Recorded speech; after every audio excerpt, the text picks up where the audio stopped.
Welcome to the Slop Temple. We pray this video helps. You start by preparing hardware.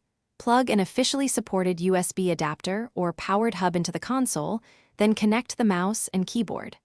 Once connected, make sure the adapter and console firmware are updated. This avoids input mapping bugs.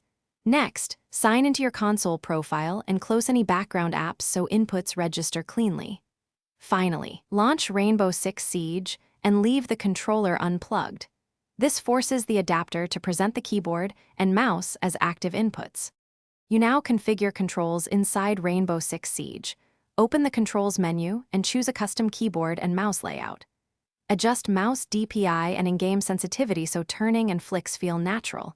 Try lower ADS multipliers for precision.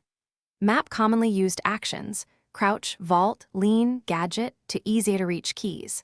Once comfortable, save the layout in the game, and if the adapter supports profiles, store a matching profile on the adapter to preserve bindings between sessions. You finish by validating performance. Jump into a custom match and test aim, recoil control, and movement responsiveness across several maps.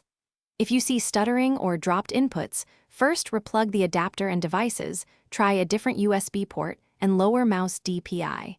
Make sure no power-hungry USB devices are on the same hub.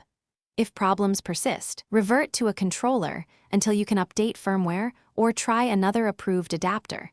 This avoids account or matchmaking issues while you troubleshoot. Thanks for watching. Consider subscribing if we helped you.